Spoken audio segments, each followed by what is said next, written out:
అదే సందర్భంలో మనం చెప్పుకోవలసిన మరో గొప్ప మాట ఈ 3వ స్కంధంలో వస్తుంది ప్రత్యేకంగా. కపిలుడు అనే మహర్షి శ్రీ మహావిష్ణువు యొక్క అంశ ఆయన తల్లి దేవహూతికి బ్రహ్మజ్ఞానాన్ని బోధిస్తాడు. అదొక గొప్ప ఘట్టం. దాన్ని స్పృశించుకొని మనం ధ్రువోపాఖ్యానంలోకి వెళదాం.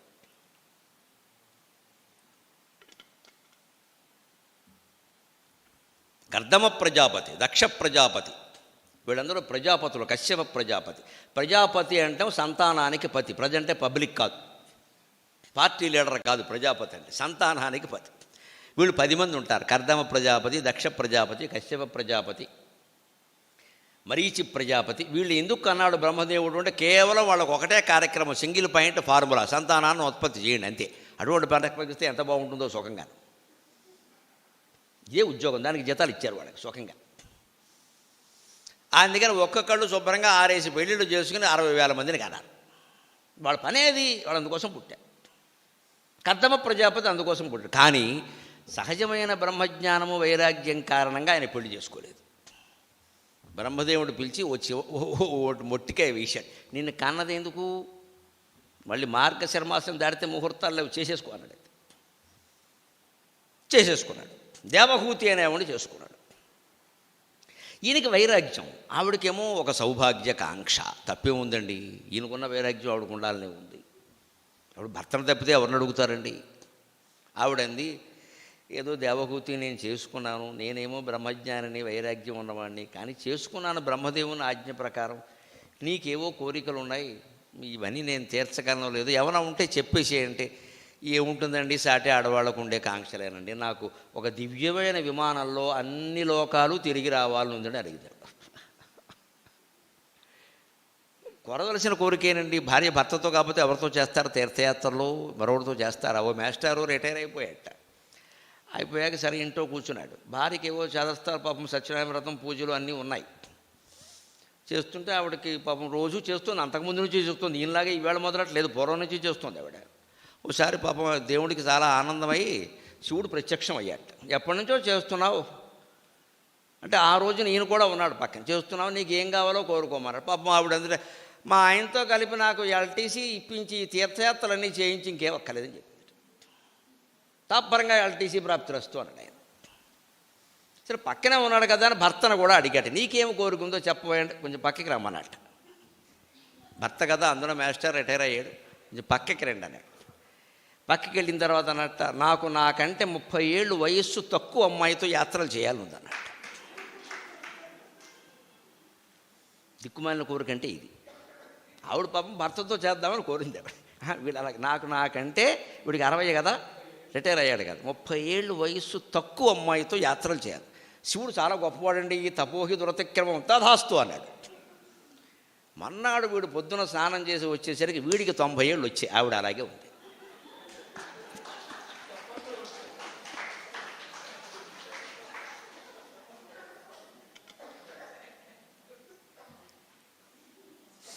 ఆవిడకి ఈయనకి 62 ఎన్నో ఉన్నాయి, ఆవిడకు 60 ఉన్నాయి. నాకంటే 90 ఏళ్ళు తక్కువ అమ్మాయితో చేయాలన్నావు కానీ మా ఆవిడ తప్ప అని అనలేదు కదా, అది నువ్వు నీ పతి ప్రాణంబు దక్క అన్నట్టుగా. ఆ మాట అంటే మర్చిపోయాడు. మానవులు తిరిగితే ఎట్లా అలాగే ఉంటుంది దేవుడి దగ్గరే మన ఆటలో. నాకంటే 30 ఏళ్ళు తక్కువ అమ్మాయితో యాత్రలు చేయాలనుందంటే శివుడు ఆలోచించాడు, ఆవిడ అలా కోరుతుంది, వీడు ఇలా కోరుతాడు, ఈ సమన్వయం ఎల్టీసీ వాళ్ళు ఎవరే, సరే వీడికి ఈ రోగం కుదర్చాలంటే ఇలా కాదని తథాస్తు అని వెళ్ళిపోయాడు ఆయన. శివుడే మజాక. వీడికి 92 వచ్చాయి, ఆవిడికి 62 అంటే 60 అంటే 30 ఏళ్ళు తక్కువేగా. అయ్యి బాబో ఇదా, మరి అదే అబ్బాయి వెళ్ళమని ఇప్పుడు చెయ్యి, ఎవరితో చేస్తాం. మన కోరికలు ఇలాగే ఉంటాయి. పాపం ఆవిడ భర్తను అడిగింది, ఆయన వెంటనే అన్నాడు, తప్పకుండా దేవహూతి, ఆ మాత్రం చేయకపోతే భర్త దేనికి,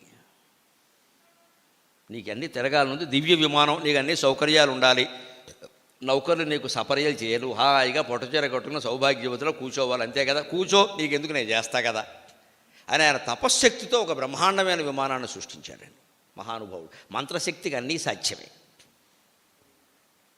ఆ విమానంలో అద్భుతమైన సౌకర్యం, 3 అంతస్తుల విమానం అది. అందులో అన్ని సౌకర్యాలు ఉన్నాయి, వీరిద్దరే ఉన్నారు. పరిచారకులు మాత్రం 20 మంది ఉన్నారు. మరి అన్నీ జరగాలి కదా. ఆవిడ సమయానికి మినపరొట్టు వేస్తున్నారు, తేనె వేస్తున్నారు, దాక్షపళ్ళు పెడుతున్నారు, అన్ని రకాల పళ్ళు పెడుతున్నారు, దేశాలన్నీ తిప్పుతున్నారు. ఆ ఇల్లాలు అన్నీ చూస్తుంది. ఆ ఇల్లాలు కూడా చాలా మంచి ఆవిడండి. ఆవిడ ఒక 5-6 ఏళ్ళు 10 ఏళ్ళు అలా తిప్పగానే, చాలండి నేను అన్నీ చూశాను, మీలాంటి భర్త దొరకడం నా అదృష్టం, ఇంక నాకు ఏ కాంక్ష లేదు, మీరు ఏదంటే అది. అప్పుడు ఆయన ఇంక నేను వెళ్ళిపోవచ్చా అన్నాడు. ఆయన నీ కోరికలన్నీ తీరే కదా, ఏదో గృహస్థాశ్రమంలో ప్రవేశించాలి, అలా అంటే ఎలాగండి, కడుపు పండాలి కదా అంది ఆవిడ. తథాస్తు అన్నాడు. అదిగో అటువంటి మహానుభావుడు చేసిన ఆశీర్వచనం ఆయన భర్తగా దొరకడం కాబట్టి సాక్షాత్ శ్రీ మహావిష్ణువు కపిల మహర్షిగా దేవహూతి గర్భాన జన్మించాడు. ఆ కపిలుడు పెద్దవాడైన తర్వాత కర్దముడు తపస్సుకి వెళ్ళిపోయాడు. నాయన అమ్మను చూసుకో, నీకేమో 20 ఏళ్ళు వచ్చాయి, నువ్వు చూసుకో, ఇంకా నేను ఇక్కడ ఉండలేను, ఆవిడ కోరికలన్నీ తీర్చాను, నేను కొడుకు కావాలింది అది కూడా ఇచ్చాను, బ్రహ్మజ్ఞానాన్ని కొడుకుగా ఇచ్చాను, ఇంతకంటే ఏమిటి, నా దారి నన్ను వదిలేండి, ఇంకా మీరు అలాగే నాన్నగారు. ఆవిడ కూడా పాపం అలాగే ఆయన తీవ్ర వైరాగ్యంతో ఉంటారు. ఇప్పుడు ఇంతకాలం నాతో సంసారం చేయడమే నాకు ఆశ్చర్యంగా ఉంది, కానీ ఆయన దారిని ఆయన ఉంటారు, పర్వాలేదు అని ఆవిడ అనుమతి ఇచ్చింది. భార్య అనుమతి లేకుండా సన్యాసం పుచ్చుకోకూడదుగా, అందుకే పుచ్చుకున్నాడు, వెళ్ళిపోయాడు. ఈవిడ అప్పుడు కూడా చూడండి, ఆవిడ సంస్కారం మళ్ళీ ఏదో భర్త వెళ్ళిపోయాడు అంటాం, 10 మందిని కూర్చోబెట్టి సానుభూతి ఇవన్నీ చేయలేదండి. హాయిగా కొడుకును కూర్చోబెట్టి, నాయన మీ నాన్నగారు నువ్వు కడుపులో పడినప్పుడే నువ్వు బ్రహ్మజ్ఞానం అని చెప్పారు, నాకు ఆ బ్రహ్మజ్ఞానం ఏదో చెప్పవయ్యా, ఎందుకు వచ్చిన గొడవ ఇదంతా. అప్పుడు దేవహూతికి కపిలుడు బోధించినటువంటి తత్వమే సాంఖ్య జ్ఞానం అంటారు, దాన్ని సాంఖ్య శాస్త్రం అంటారు, సాంఖ్య జ్ఞానం అంటారు, సాంఖ్య సిద్ధాంతం అంటారు. వివేకానందుడు దీని మీద కనీసం ఒక 100 ఉపన్యాసాలు ఇచ్చాడు, అంత గొప్ప సిద్ధాంతం. ఆ సిద్ధాంతం యొక్క సారాంశాన్ని మనం తెలుసుకునే ప్రయత్నం చేద్దాం. కొడుకు తల్లికి చేసినటువంటి ఉపదేశం, తల్లులు కొడుకులకు చేసిన ఉపదేశాలు, తండ్రులు చేసినవి మనకు పురాణాల్లో చాలా ఉన్నాయి. మదాలస అనేటువంటి క్షత్రియ కన్య తన కుమారులు 4 బ్రహ్మజ్ఞానులను చేస్తుంది. దేవీ భాగవతంలో, దత్తాత్రేయ చరిత్రలో కూడా ఉంటుంది. ఇక్కడ కొడుకే తల్లికి ఉపదేశం చేశాడు. ఎంత చిత్రంగా చెబుతాడు చూడండి. ముందు భక్తి ఉద్యమాన్ని గురించి చెబుతాడు ఆయన. భక్తి అనేది భావన చాలా గొప్పదండి. మోక్ష సాధన సామగ్రియాం భక్తిరేవ గరీయసి. అమలిన భక్తి కొందరు మహాత్ములు, అమలిన భక్తి కొందరు మహాత్ములు, మచ్చరణారవింద యుగ్మము హృదయంబునన్నిలిపి కౌతుకులై, మచ్చరణారవింద యుగ్మము హృదయంబునన్నిలిపి కౌతుకులై, ఇతరేతరానులాపముల మదీయ దివ్యతను పౌరుషముల్ కొనియాడుచుండి, మోక్షము మది కోరనొల్లరు అనిశంబు మదర్పిత సర్వకర్ములై. కర్మకాండని భక్తి మార్గాన్ని సమర్థిస్తూ కపిలుడు మాట్లాడాడు భాగవతంలో. ఏమంటున్నాడు ఇక్కడైనా? అమలిన భక్తి కొందరు మహాత్ములు, లోకంలో కొందరు మహాత్ములు ఉంటారు. దేవహూతి ఇక్కడ విచిత్రం అండి. దేవహూతి అంటాడు, అంగనామణి అంటాడు, అమ్మ అనడండి. అమ్మ అనడండి. బ్రహ్మజ్ఞానం అంటే అంతే. అమ్మ అన్నాడు అంటే మళ్ళీ ఆవిడ మమకారంలో పడుతుంది. అందుకని బ్రహ్మజ్ఞానాన్ని బోధించేటప్పుడు భార్య భర్తకు బోధించినా, భర్త భార్యకు బోధించినా, ఎవరికి బోధించినా అంతకుముందు ఉండే పూర్వాశ్రమ సంబంధాలన్నీ వదిలేయాలి. పీఠాధిపతి ఉండి సన్యాసాశ్రమంలో ఉండి ఎవరన్నా వచ్చినప్పుడు వీడు మా తమ్ముడే అంటున్నాడంటే ఆయన పీఠాధిపతిగా పనికిరాడు. ఇంకా తమ్ముడు నీకు గుర్తుండడానికి వీల్లేదు. పూర్వాశ్రమ సంబంధాలు వదిలేయాలి. సన్యాసాశ్రమంలో అది చాలా ప్రధానం. సన్యాసాశ్రమంలో చాలా ప్రధానమైన కర్మకాండ ఏమిటంటే, దీక్ష ఇచ్చేటప్పుడు చేసేది తన తద్దినం తన చేత పెట్టిస్తారండి. ఇంతకంటే గొప్ప సంస్కృతి ఎక్కడ ఉండదండి. సన్యాసి తనకి తాను తద్దినం పెట్టుకోవాలి. ఆత్మశ్రాద్ధం అంటారు దీన్ని, జీవశ్రాద్ధం అంటారు.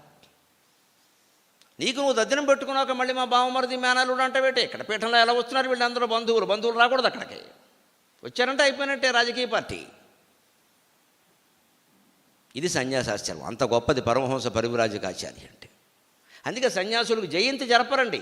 మీరు మహానుభావులు శృంగేరి భారతీయ తీర్థస్వామి జయంతి వస్తుండే వర్ధంతి అని రాస్తారు, మీరు గమనించండి పత్రిక మీద. వర్ధంతి అంటారు, జయంతి అన్నాడు దాన్ని.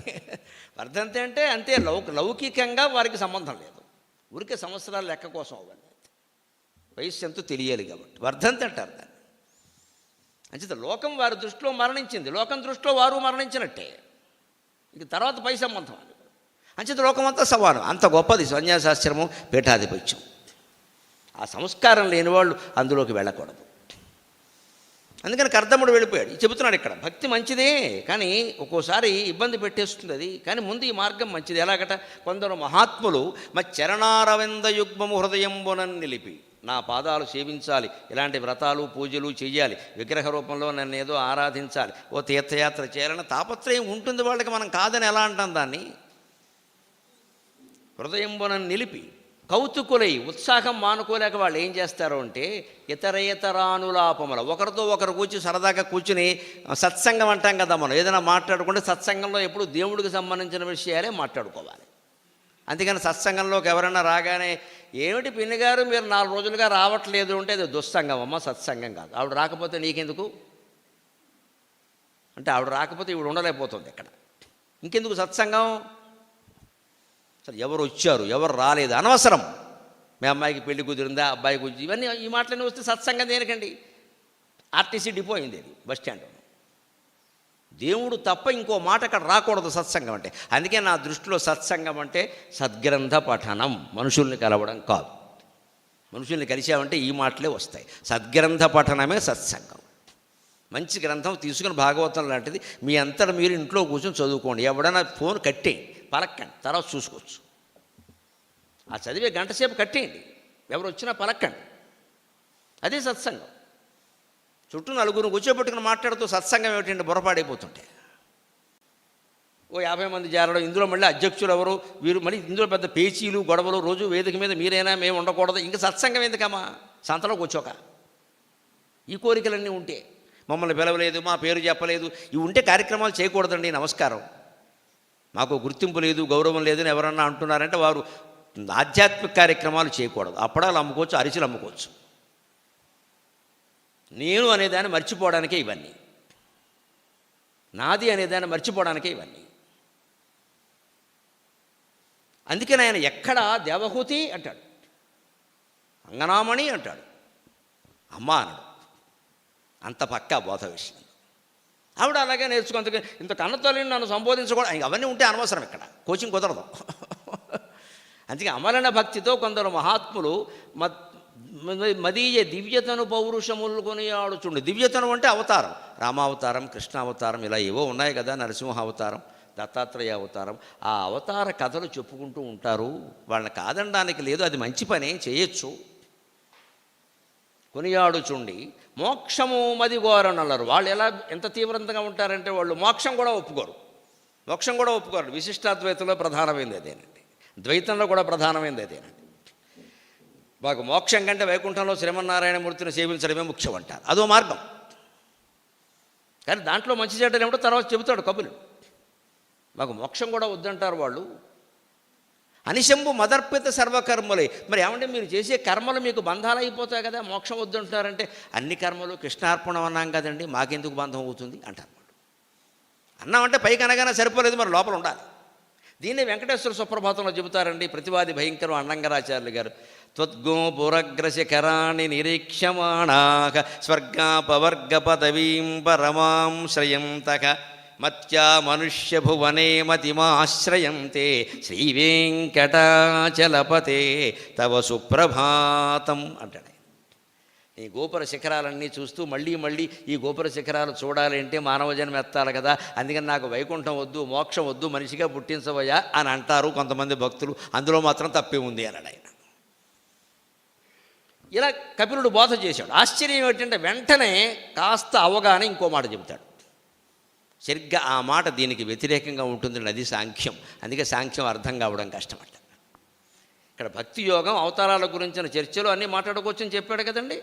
చెప్పిన ఆయన వెంటనే ఇంకొంచెం కొన్ని మాటలు చెప్పిన తర్వాత కొన్ని పద్యాలు అయ్యాక ఏమంటాడంటే, అనిశము సర్వభూత హృదయంతరవర్తియనందనర్చు ఈసు ననుపేక్ష చేసి మనుజుండొగి మత్ ప్రతిమర్చనా విడంబనమున మనుజుండొగి మత్ ప్రతిమర్చనా విడంబనమున మూఢుడై నను నిజ మత్ ప్రతిమర్చనా విడంబనమున మూఢుడై ఉచిత భక్తిని నన్ను భజింపడేని ఉచిత భక్తిని నన్ను భజింపడేని అమ్మనుజుడు భస్మకుండమున మానక వేల్చిన ఎట్టివాడగున్ అని తెలిచేస్తాడు. అంటే నువ్వు ద్వైతం విశిష్టాద్వైతం ఎన్ని అనుసరించినా సరే అంతిమ సిద్ధాంతం అద్వైతమే. జీవోదేవ సనాతన, అది తెలుసుకుని తీరవలసిందే. వేదం చెబుతున్నది అద్వైతాన్ని మాత్రమే. అదే కపిలుని సిద్ధాంతం. అందుకే చెప్పాడు స్పష్టంగా ఇక్కడ. దానికి కారణం ఏమిటో తర్వాత చెబుతాడు, మళ్ళీ ఇంకో పద్యంలో వస్తుంది. అనిశము సర్వభూత హృదయాంతరవర్తి అనంతనరచు ఈసు ననుపేక్ష చేసి. అసలు నేను అన్ని జీవుల్లోనూ ఉంటే మళ్ళీ ఈయన ఓ విగ్రహం పెడతాడు, ఓ గుడి కడతాడు, ఈ మనిషి దేవుడు అంటాడు, ఈ విగ్రహం దేవుడు అంటాడు. ఇదేమిటిది మూఢత్వం? కాకపోతే ఈ ప్రశ్నకి సమాధానం వస్తుందండి. ఇది అందరి జీవుల్లోనూ నేను ఉన్నాను కదా, ఒకచోట నువ్వు పెడితే అక్కడే ఉంటానా, ఇంకొంచెం పక్కన ఉంటానా? దేవుడు ఆ విగ్రహంలోనే ఉంటాడా, ఆ రవికలగుడ్డలో ఉండడా, కొబ్బరి బొండంలో ఉండడా, కలశంలో ఉండడా, పుష్పాల్లో ఉండడా? అవన్నీ దేవుడు అని గ్రహించగలిగే స్థితిలో మనం లేవమ్మా. కారణం ఏమిటో తెలుసా? ననామరూపే నిజతే సర్వత్ర వ్యభిచారతః అనామరూపం సర్వం స్యాత్ ఇది వేదాంతరిండిమఖ నామ్నో రూప నజీవ బ్రహ్మణోర్భేదః నామ్నో రూపేణ విద్యతే నామ్నో రూపస్య మిథ్యాత్వాత్ ఇది వేదాంతరిండిమఖ. మనని మోసం చేస్తున్నవి ఆ విగ్రహం మాత్రమే దేవుడని, కృష్ణుడు మాత్రమే దేవుడని, రాముడు మాత్రమే దేవుడని, నువ్వు నేను ఈ పదార్థాలన్నీ దేవుడు కాదని మనని మోసం చేస్తున్న మన బుద్ధి ఏం చేస్తుంది అంటే ప్రతిదానికి ఓ పేరెట్టింది, నామం రూపం. ఇది మైకు కదా, ఇది సీసా కదా, మళ్ళీ డాక్టర్ కాపర్ కదా, ఇది గుడ్డ కదా, ఇది శాలువా కదా, వీడు గరికపాటి నరసింహారావు కదా, ఇది కండువా కదా. ఈ పేర్లన్నీ తీసేయండి. తీసేయాలంటే ఏం చేయాలి? సరిగ్గా ఇప్పుడు నేను చెప్పిన మాటలే. ఇది మైకు కదా, ఇది సీసా కదా, ఇది శాలువా కదా, ఇది కండువా కదా. అన్నిట్లోనూ కామన్గా ఉన్న మాట ఏమిటండి? ఇది. గమనించండి, ఇది, అది సర్వనామం. అది అనేది పరమాత్మ. అందుకే సంస్కృతంలో తత్ అంటారు దాన్ని, తత్వమసి. ఇంత సూక్ష్మం గ్రహించగలిగితే మనం ఏదైనా చెప్పే, అది కుర్చీ, అది మొక్క, అది పూలదండ, ఇది ఏదో వేదిక అంటున్నాం కదా, అది అది అన్నాం కదండి. ఈ వేదిక, పూలదండ, మొక్క తీసేయండి. అన్నిట్లోనూ మామూలుగా ఉన్న మాట ఏమిటి? అది. అది దేవుడు. పూల మొక్క దేవుడు కాదు, అది దేవుడు. నువ్వు అది అని దేని ఉంటున్నావు, అది దేవుడు. పూల మొక్క అనే పేరు నువ్వు పెట్టావు, దీనికి మైక్ గొట్టం అనే పేరు నువ్వు పెట్టావు, దీనికి సీసా డబ్బా అనే పేరు నువ్వు పెట్టావు, దీనికి శాలువా అనే పేరు నువ్వు పెట్టావు. అన్నిటికీ అది అది అది, దీనికి అన్నాం, దీనికి అన్నాం, అది. అందుకే సంస్కృతంలో భగవంతుడికి ఒకే ఒక నామం తత్. అది మూడు లింగాల్లోనూ ఉంటుంది. అది మూడు లింగాల్లోనూ ఉంటుంది. దకారాంత పుల్లింగ తచ్చబ్ద సహతౌతే తం తౌతాన్. దకారాంత స్త్రీలింగ తచ్చబ్ద సాతేతా తాం తేతా. దకారాంత నపుంసకలింగ తచ్చబ్ద తత్తేతాని తత్తేతాని. మూడు లింగాల్లోనూ ఉంటుంది. ఎందుకని? భగవంతుడికి లింగభేదం లేదు, మూడు లింగాల్లోనూ ఉంటాడు. రామశబ్దం పుల్లింగంలోనే ఉంటుంది, సీతాశబ్దం స్త్రీలింగంలోనే ఉంటుంది, పుస్తకం అనే శబ్దం నపుంసకలింగంలోనే ఉంటుంది. కానీ తత్శబ్దం మూడు లింగాల్లోనూ ఉంటుంది. అంచేత భగవంతుడు అంతే రాముడు సీతా పుస్తకము కాదు, తత్ అంతే. ఆ తత్లో నువ్వు రాముడు అన్నావు, నేను శివుడు అంటాను, అభ్యంతరమే లేదు. ఇది కపిలుని సిద్ధాంతం. ఇదే కదండి వైదిక ధర్మం. ఇంతకంటే ఏమైనా ఉందా? మనం చేసే ఆరాధన ఏం మానక్కర్లేదు, ఏ అర్చన మానక్కర్లేదు. ఈ అర్చన అంతా అసలు తత్వాన్ని తెలుసుకోవడానికి అని గ్రహిస్తే చాలు. అందుకని దీనివల్లనే ఏదో అయిపోతుంది అనుకోకూడదు. అదే చెబుతున్నాడు ఇక్కడ. అందరి జీవుల్లో ఉన్నటువంటి నన్ను తెలుసుకోవడం మానేసి ఎంతసేపు ఈ పూజలు, అభిషేకాలు, హోమాలు, అర్చనలు జీవితాంతం ఇవే చేసుకుని వీడి చుట్టూ మహిమలు పెట్టేసుకుని అసలు మనిషికి లేని మహిమంతా మారేడుకాయకి, దేనికి లేని మహిమంతా తులసి పూసలకి పెట్టేస్తే మారేడుకాయల అమ్మకాలు, తులసి పూసల అమ్మకాలు, రుద్రాక్షల అమ్మకాలు పెరుగుతాయి. జరుగుతున్నది అదే. భక్తి పెరగదు, ఆధ్యాత్మికత పెరగదు, దేశంలో నీతి పెరగదు, ధర్మం పెరగదు. రుద్రాక్షల పేరు మీద వ్యాపారం, తులసి పూసల పేరు మీద వ్యాపారం, మొత్తం అన్నిటి మీద వ్యాపారం. ఇవన్నీ నువ్వు భగవంతుడిని అర్థం చేసుకోవడానికి పనికొచ్చే సాధనాలు తప్పితే అవి దేవుడు కాదు. అవన్నీ దేవుడైతే నువ్వెందుకు దేవుడు కావా? ఇంకో మాట అండి, నేను సాహసించి ప్రశ్నిస్తున్నా భాగవత వేదిక మీద.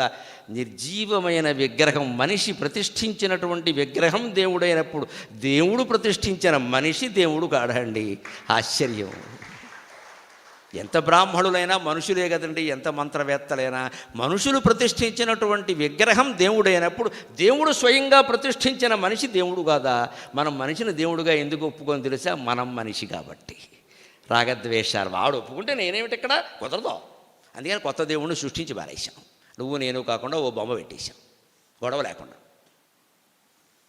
ఇప్పుడు రేపు జిహెచ్ఎంసీ దాంట్లో ఏం చేస్తారో, ఎవరో ఒప్పందం పెట్టుకుని మేయర్ ఎవరో, డిప్యూటీ మేయర్ ఎవరో అయిపోతే ప్రత్యేక అధికారిని పెడతారు, అంతే. ఏం చేస్తారు? చేస్తారా మరి? అంచేత నువ్వు దేవుడిని ఒప్పుకోవడం నాకు ఇష్టం లేదు, నేను దేవుడిని ఒప్పుకోవడం నీకు ఇష్టం లేదు కాబట్టి విగ్రహం పెట్టేసాం, అక్కడ గొడవలేదు, దండం పెట్టే అన్నాం అంతే. అక్కడ ఇదండి సగుణానికి నిర్గుణానికి భేదం. ఎంత సులభంగా ఉందండి సిద్ధాంతం. ఇందులో ఆలోచించాల్సిందే ఉంది, ఇంత సులభంగా ఉంది, ఇందులో విభేదించాల్సింది. అందుకే కపిలుడు రెండూ చెప్పాడు. అమ్మా రెండూ చెబుతున్నాను విను దేవహూతి, మరో మాట కాదు.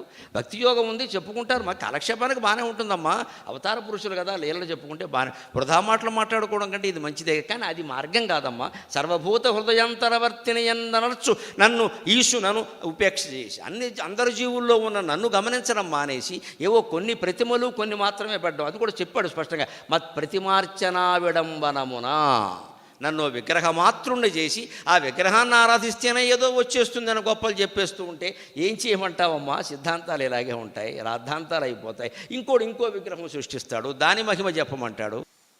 ఇవన్నీ మనం సృష్టించుకుని మనం ఆరాధిస్తున్నాం తప్పితే ఆత్మజ్ఞానం పొంది ఆత్మదైవం మనం తెలుసుకోగలిగితే ఇవన్నీ ఉండవు. ఇంకా అది చెప్పి వ్యాసుడు, కపిలుడు ఈ మార్గం కంటే జ్ఞాన మార్గమే గొప్పది, లేకపోతే మూఢుడైపోతాడు. అతను చేసిన కర్మకాండంతా ఏమవుతుందంటే భస్మకుండమున మానక వేల్చిన ఎట్టివాడగును. యజ్ఞం చేస్తే అగ్నిగుండంలో యజ్ఞం చేసి హవిస్సు అందులో పోయాలి, కానీ అప్పటికే బూడిద అందులో ఉంటే నువ్వేమిటా హవిస్సు పోసేది అందులో? బూడిదలో పోసిన పన్నీరు అయిపోరా? అంచేత కర్మకాండ జ్ఞానకాండగా మారకపోతే వృధా అయిపోతుంది. అని నిన్న మనం చెప్పుకున్నామే, పురుషుడు నిద్రమో కలగంటాడు కదా, కలగన్నప్పుడు తెల్లారి లేవగానే అది అబద్ధమని తెలుస్తుంది కదా. ఈ జగన్ మిథ్య అని సిద్ధాంతం అర్థం కావాలంటే జీవితం ఒక స్వప్నం, ఈ సృష్టి ఒక స్వప్నం అని తెలుసుకోవలసిందే. పురుషుడు నిద్రమో కలలబందుననర్థకముల్ ప్రబోధమందరజగ మిథ్యలై, పురుషుడు నిద్రవో కలలబొందుననర్థకముల్ ప్రబోధమందరజగ మిథ్యలై, పురుషునందు కనంబడకుండు కైవడిన్, పురుషునందు కనంబడకుండు కైవడిన్, పురుషునందు కనంబడకుండు కైవడిన్. పరేశ్వరునకు ఆత్మదే పరేశ్వరునకు ఆత్మనాథునకు సర్వశరీరికి కర్మసాక్షికిన్ పరువడి పొందవెప్పుడును ప్రాకృత దోషములు అంగనామణి. తల్లిని పట్టుకుని అంగనామణి అంటున్నాడు. అమ్మ అనే మాట రాదు. నువ్వు స్త్రీలలో గొప్పదానే అమ్మ అన్నాడు, అంతేగాని అమ్మ అనలేదు. అమ్మ అని మనం అంటాం, ఆయన అనలేదు. యోగి ఆ బంధాలు ఉండవు. అంగనామణి నీకు చెబుతున్నాను విను, ప్రస్తుతం నువ్వు నాకు శిష్యురాలివే తల్లివి అయినా సరే, అంతే కదా ఆ బంధం. అంతే. మనిషి నిద్రపోతున్నాడు. ఇక్కడ పురుషుడు అంటే మగవాడు కాదండి, మనిషి. మన పురుష ప్రయత్నం ఇటువంటి చోట ఉంది, మనిషి. ఆడ మగ అందరికీ వర్తిస్తుంది. మనిషి నిద్రపోతున్నాడు, కలలో ఏవో చూస్తున్నాడు, కుక్క నక్క చెట్టు పుట్ట, భయపెట్టినవి బాధ పెట్టినవి సంతోషపెట్టినవి అన్నీ కనబడ్డాయి, సన్మానాలు అవమానాలు. ప్రబోధమందరజగ మిథ్యలై, తెల్లారు లేవగానే ఏమిటో అలా వచ్చింది కళ, ఇలా వచ్చింది కళ. ఎలా వచ్చింది నిజం కాదండి, అందరికీ తెలుసు, తేలిపోయింది. ప్రత్యక్షమైన ఉదాహరణ. పురుషునందు ఘటింపనికేపుడు, మళ్ళీ ఈయన జీవితంలో ప్రవేశించట్లేదు కదా. ఒకడు ఎవరికో నాకు 10,000 బాకీ ఉంటే వచ్చి అన్నట్ట, నాకు నిన్న కల వచ్చిందండి, నేను మీకు 10,000 బాకీ ఇచ్చినట్టుగా అన్నట్ట. వెంటనే వీడు తెలివిగా నాకు వచ్చిందండి విచిత్రంగా, వెంటనే తిరిగి ఇచ్చేసినట్టుగా అన్నాడు. అంతే, అది నిజమైతే ఇది నిజమే, 10,000కి 10,000 చెల్లు. కళ కూడా నిజంగా భ్రమింపజేస్తూ ఉంటారేమన్నా. అటువంటి వాడు ఒకడు ఉపాయం పన్నాడు అనమాట. నాకు కళ వచ్చిందండి, మీకు నేను 10,000 ఇచ్చినట్టుగా అంటే, సమయానికి నాకు అదే వచ్చిందండి, మీకు నేను ఇంకా 5,000 వడ్డీ వేసి ఇచ్చాంటే 5,000 ఇవ్వండి ఇక్కడికన్నా. అంటే అది నిజమైతే ఇది నిజమే.